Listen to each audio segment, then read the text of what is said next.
Hey, welcome to Half the Battle. And today, we're gonna be looking into the future.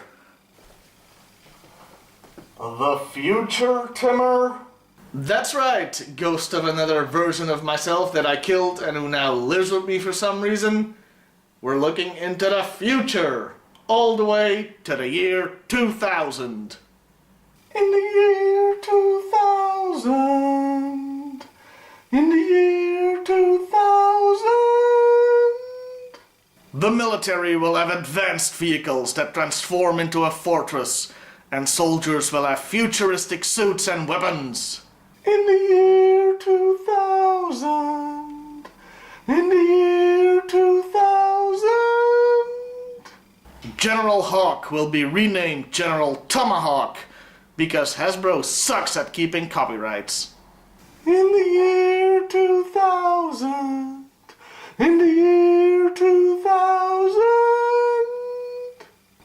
Conan O'Brien will sue Half the Battle for all that it's worth, and will then use the $1.15 to buy himself a Coke. He will enjoy that Coke. In the year You know, when Conan does this, he usually goes to a commercial right after. How the hell are we gonna do a segue? G.I. Joe will return after these messages. Not doing anything? Well, why not watch previous episodes of Half the Battle then? Created by a man so stupid he puts a commercial for his show in his own show. Now back to G.I. Joe. There, that did it. Today we'll be taking a look at Avalanche, a member of Battle Force 2000. But what is Battle Force 2000? Well, I'm glad you asked. Battle Force 2000 was a sub-team of G.I. Joe whose gimmick was to use futuristic, high-tech experimental weaponry. Strangely enough, most of them were vehicle drivers. It even tells you on their file cards which vehicles they drive. For example, Avalanche was the Dominator driver. The problem here was, these figures didn't actually come with their vehicles. They were sold separately. While usually in the G.I. Joe toy line, vehicles came with their drivers. But in the case of Battle Force 2000, you got to pay twice. Pretty lame, Hasbro. Pretty lame. The vehicles also all had gimmicks, usually splitting apart or some such. Most notably though, their vehicles combined to form the Future Fortress. Well, kind of. You see, while the vehicle parts did fit together, they didn't snap together or get physically linked in any way to form the whole. So this Future Fortress was essentially, well, this. Building blocks that you just put next to each other. But we're here to talk about Avalanche himself. Released in 1987 with all original body parts, Avalanche was the Battle Force 2000 Cold Weather Specialist. Right off, you can see that the figure does indeed look futuristic. In fact, it accurately predicted the future. In as much that you can see bulkier torsos, lots of pouches, and a single shoulder pad. All things that would become the staple of 90s comic character and toy designs. And you know what? I'm gonna be honest with you. In this case, I don't mind. This figure looks quite nice, and I'm happy to have it in my collection. He came with a small microphone headpiece that connected to his helmet with 2 pegs. As is usual with figures that come with such small, detachable pieces, good luck finding a complete one on the secondary market. It is extremely easy to lose. Ironic then that I didn't lose the little piece, but I did lose his freaking gun. Seriously, I spent like an hour looking for it and couldn't find it. It's this one, but only in silver. A futuristic laser gun which, well, frankly, just looks weird to me. This figure does have one problem though. A problem shared by a lot of figures that are molded in white plastic. It's a bit difficult to see here, but the plastic has darkened over time, a process we call yellowing. It's a pain in the neck for many Joe collectors. As far as his personality goes, well, his file card describes him as coming from a family of smugglers and poachers. He wanted something better for himself, so he opted to join the military. During his training, it became clear though that he still had some of the, let's call them, qualities associated with his family.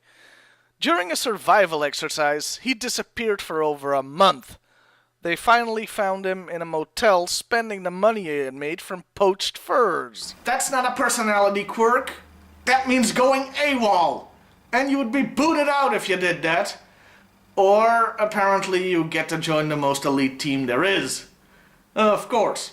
But let's take a quick look at the other media.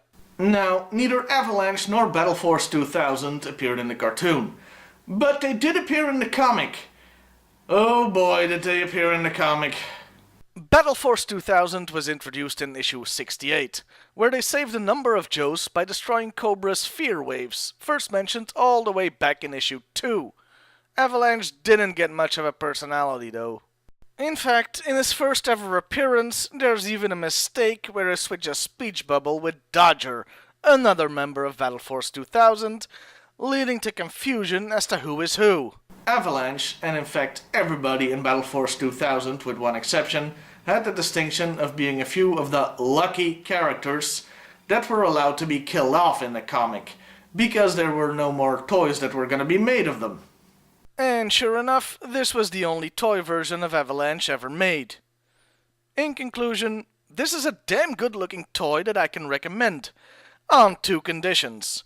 1. Make sure that he has his headpiece, because he looks quite silly with just 2 pegs sticking out of his helmet. And 2. Make sure you find a version that hasn't yellowed. So, that was Avalanche. But guess what, people? We've got things to celebrate. For one thing, we are now through with the letter A.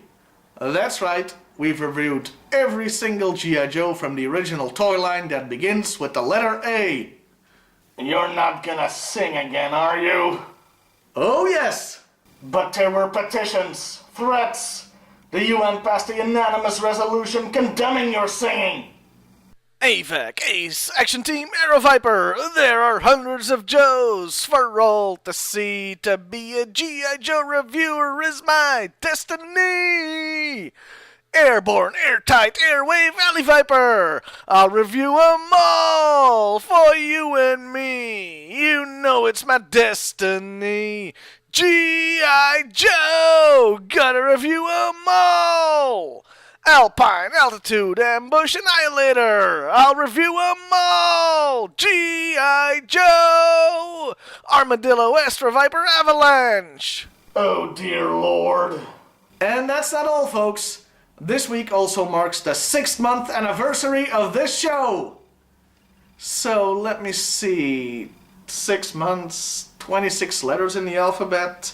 They're carried at 2. That means that we should be getting to Sartan in about 12 or 13 years. They'll never make it. I'm doomed. Shut up, Sartan.